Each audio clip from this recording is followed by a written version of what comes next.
ഇവര് പറഞ്ഞുകൊണ്ടിരുന്നത് 2 കോടിക്ക് അപ്പുറത്തേക്ക് ഇവർക്ക് ഫോളോവേഴ്സ് ഉണ്ടെന്നാണല്ലോ പറഞ്ഞുകൊണ്ടിരുന്നത്.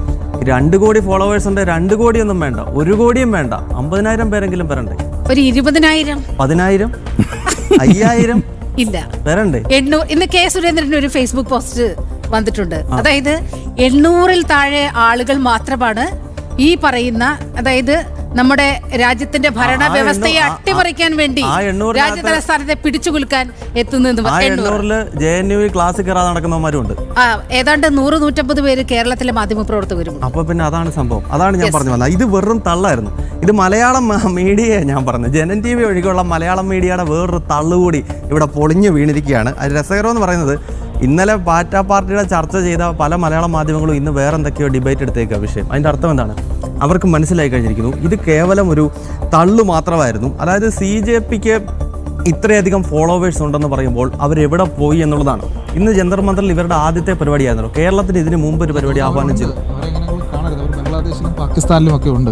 അതെ അതെ അതെ അതെ, അവിടെ നിന്ന് ഇങ്ങോട്ട് വരാൻ പറ്റില്ല. അതാണ് പ്രശ്നം. അപ്പോൾ ഇത് പ്രശ്നം എന്താണെന്ന് വെച്ച് കഴിഞ്ഞാൽ, ഇവർ മറൈൻ ഡ്രൈവിൽ ഒരാഴ്ച മുമ്പ് ഒരു പരിപാടി ആഹ്വാനം ചെയ്തിട്ട് ആ പരിപാടിക്ക് ആരും എത്തിയില്ല. അതായത് ആഹ്വാനം ചെയ്തവർ പോലും മറൈൻ ഡ്രൈവ് വന്നില്ല. എനിക്ക് തോന്നുന്നത് നമ്മൾ മാത്രമേ ആ വാർത്ത കൊടുത്തുള്ളൂ. മറ്റു മലയാള മാധ്യമങ്ങൾ ആ വാർത്ത മുക്കിക്കളഞ്ഞു. അപ്പോൾ പാറ്റ പാർട്ടി കേരളത്തിൽ ഏറ്റവും കൂടുതൽ ആൻറ്റി നാഷണൽ ഫോഴ്സസ് ഉള്ളൊരു സംസ്ഥാനമാണല്ലോ കേരളം. കാരണം കേരളത്തിൽ ഇങ്ങനത്തെ എന്ത് ഉടായ്പും കൊണ്ട് വന്നു കഴിഞ്ഞാലും കുറേ പേരുടെ സപ്പോർട്ട് അവർക്ക് ഉണ്ടാവും. പക്ഷേ ഇവിടെ പോലും കിട്ടിയില്ല. എനിക്കറിയത്തില്ല എന്ത്, ഞാൻ അത്ഭുതപ്പെട്ടു പോയി. കാരണം ഞാൻ വിചാരിച്ചു മറൈൻ ഡ്രൈവിൽ എവിടുന്നെങ്കിലുമൊക്കെ കൂലിയും വിലയില്ല കുറേ പേർ അവിടെ വരുമെന്നാണ് വിചാരിച്ചത്. അതും ഉണ്ടായില്ല. അപ്പോൾ സംഭവിക്കുന്നത് എന്താണെന്ന് വെച്ച് കഴിഞ്ഞാൽ, നേരെ ജന്തർ മന്ദറിൽ ഇന്ന് അവരുടെ അഖിലേന്ത്യാ പരിപാടിയായിരുന്നു. CJPയുടെ ആദ്യത്തെ അവരുടെ പാർട്ടി സ്ഥാപിച്ച വ്യക്തി ഉൾപ്പെടെ വരുന്നുണ്ടായിരുന്നു. പക്ഷേ എന്ത് സംഭവിച്ചു? അവിടെ ആരും തന്നെ എത്തിയിട്ടില്ല. ആഹ്വാനം ഏറ്റെടുത്തുകൊണ്ട് ആ പരിപാടി വിജയിപ്പിക്കാൻ ആരും ഉണ്ടായിട്ടില്ല. പിന്നെ ഞാൻ നേരത്തെ പറഞ്ഞതുപോലെ ഒരു തമാശ രൂപേണയാണ് പറഞ്ഞതെങ്കിലും അത് കാര്യമായിട്ട് പറഞ്ഞതാണ്. എന്ത് ഈ ആൻറ്റി നാഷണൽ ഫോഴ്സസിൻ്റെ പരിപാടി നടന്നു കഴിഞ്ഞാലും JNU ഇന്ന് കുറേ പേര് അവിടെ കാണും. അത് പിന്നെ ഐസ, അങ്ങനെ AISF, അതോടൊപ്പം തന്നെ DSU എന്നൊക്കെ പറഞ്ഞ് കുറേ സംഘടനകൾ. ഇവരുടെ നിലപാട് എന്താണെന്ന് നമുക്കറിയാവുന്നതാണ്. അഫ്സൽ ഗുരുവിന് അനുകൂലമായിട്ട് മുദ്രാവാക്യം വിളിക്കുകയും ഭാരതത്തിൻ്റെ അവിഭാജ്യ ഘടകമായിട്ടുള്ള നമ്മുടെ സ്വന്തം ജമ്മു കാശ്മീരിനെ വിഭജിക്കണമെന്ന് പറയുകയും ഹിന്ദുക്കൾക്ക് കുഴിമാടം ഉണ്ടാക്കും എന്ന് ക്യാമ്പസിൽ പരസ്യമായിട്ട് മുദ്രാവാക്യം വിളിക്കുകയൊക്കെ ചെയ്യുന്ന പക്ക ആന്റി നാഷണൽ ഫോഴ്സസ് ആണ്, രാഷ്ട്രവിരുദ്ധ ശക്തികളാണ്.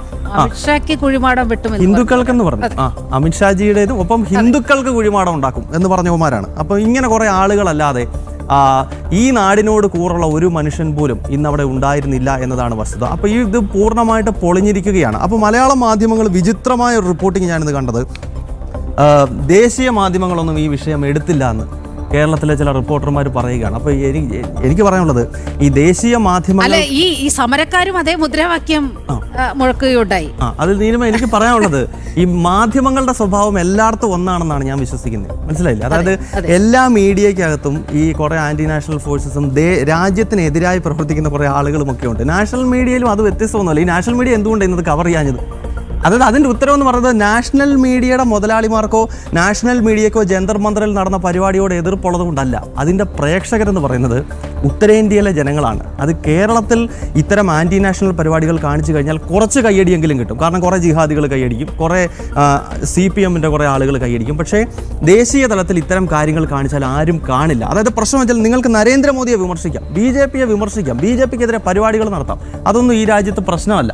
അല്ലെങ്കിൽ നിങ്ങൾക്ക് അത്തരം പരിപാടികൾ ദേശീയ തലത്തിൽ വാർത്തകളായിട്ടുണ്ട്. ഇപ്പം അടുത്ത കാലത്ത് BJP അനുകൂലമായ ചില മാധ്യമങ്ങൾ BJPക്ക് എതിരായിട്ട് വാർത്ത നൽകുന്നുണ്ട്, സർക്കാരെ വലിയ രീതിയിൽ വിമർശിക്കുന്നുണ്ട്. ഇതൊക്കെ ഈ നാട്ടിൽ നടക്കുന്നുണ്ട്. പക്ഷേ ഉത്തരേന്ത്യയുടെ ഒരു പ്രത്യേകത എന്ന് പറയുന്നത്, ഈ രാഷ്ട്രത്തിനെതിരായിട്ടുള്ള പ്രവർത്തനങ്ങളെ അവർ വല്ലാണ്ട് പ്രോത്സാഹിപ്പിക്കുന്നില്ല. കേരളത്തിൽ അത് പ്രോത്സാഹിപ്പിക്കുമെന്നല്ല ഞാൻ പറഞ്ഞു വരുന്നത്. പക്ഷേ കേരളത്തിൽ ഇത്തരം ദേശവിരുദ്ധ ശക്തികൾക്ക് ഒരു സ്പേസ് ഉണ്ട്. അത് CPMും കോൺഗ്രസും ഉണ്ടാക്കി കൊടുത്തേക്കുന്നതാണ്. ഈ ജിഹാദികൾക്കും ഈ ആന്റി നാഷണൽ എലമെന്റ്സിനും നക്സലിനും ഒക്കെ ഒരു സ്പേസ് ഉണ്ടാക്കി കൊടുത്തേക്കുന്ന ഒരു സംസ്ഥാനമായിട്ട് ഈ കേരളം മാറി മാറി ഭരിച്ച മുന്നണികൾ കൊടുത്തതുകൊണ്ട്, ഇവിടുത്തെ മാധ്യമങ്ങൾ കൊടുത്തതുകൊണ്ട് ഇത്തരം പാറ്റയുടെ വാർത്തയും കന്നയ്യകുമാറിൻ്റെ വാർത്തയും രാഷ്ട്രത്തെ വിഭജിക്കണമെന്ന് പറഞ്ഞവരെ പറ്റിയുള്ള വാർത്തകളും, അതോടൊപ്പം തന്നെ ഞാൻ നേരത്തെ പറഞ്ഞതുപോലെ ഈ നാട്ടിലെ ഹൈന്ദവ സമൂഹത്തിനെ കുഴിച്ച് ഞങ്ങൾ മൂടുമെന്നും അവർക്ക് കുഴിമാടം ഉണ്ടാക്കുമെന്ന് പറയുന്നവൻ്റെ വാർത്തകളും ഒക്കെ ഈ നാട്ടിൽ ഓടും. പക്ഷേ ഇത് ഉത്തരേന്ത്യയിൽ ചിലവാകത്തില്ല. അപ്പോൾ നോർത്ത് ഇന്ത്യൻ മാധ്യമങ്ങൾ സ്വാഭാവികമായിട്ട് ഇത് ചെയ്യത്തില്ല.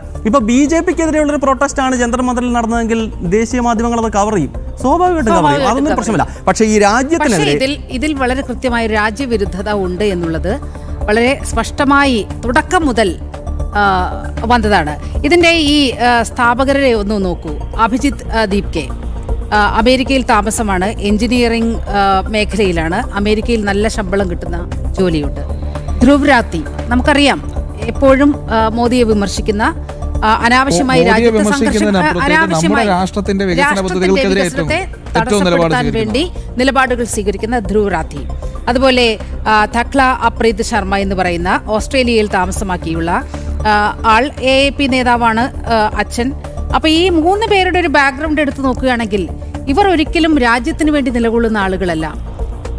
അന്താരാഷ്ട്ര ഫോറങ്ങളിലടക്കം രാജ്യത്തിനെതിരെ എപ്പോഴും നിലപാടെടുക്കുന്ന ആളുകളാണ് ഇവർ.